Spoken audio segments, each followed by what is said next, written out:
Ito naman po ang crowdsourced question for former YOU founder Dado Valeroso. This is from Cyrus Kiatong. Our country has had a retired Army General as its president and PMA graduates who are currently serving as senators. What new legislation would you introduce to make the lives of our men and women in uniform better? Don't you think President Ramos, Senators Trillanes, and Honasan failed to do their jobs well to advance the welfare of that sector? You have a minute and a half.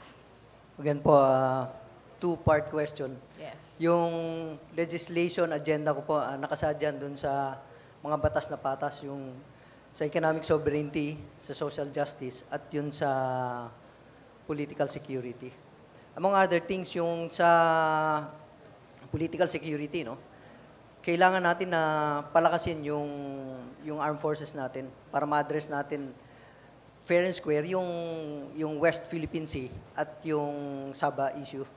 Dahil naniniwala ko sa tagal ng panahon, more than 70 years. Would you imagine? In 1946, you have the National Defense Act. And now, wala tayong update nun. Except that we have entered into mutual defense treaty with the United States. We have visiting forces agreement. And now we have EDCA. If it so happened, God be willing, I'll be in the Senate. I will actively participate in the oversight powers of the Senate to have this EDCA reviewed. Dati nun, isa lang yung naval base nila. Ngayon na they are proposing 5 out of the EDCA, and it just took an executive fiat to do that.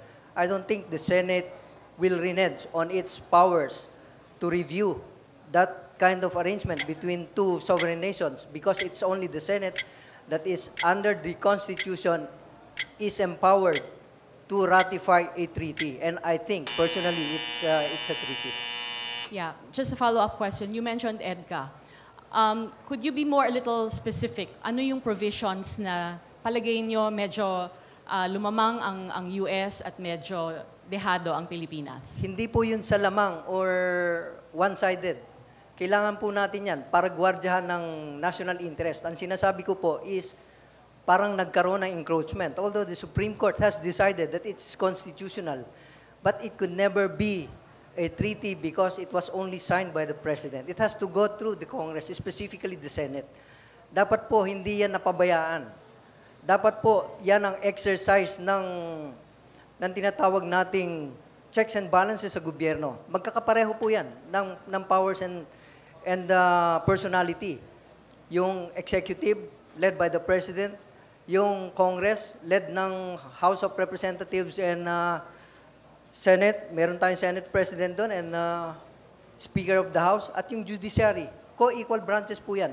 Huwag po tayong magpapadala na kaya tayong isway ng isang pirma lamang at nakataya po rito ang sovereignty at national security at national interest at national dignity natin po.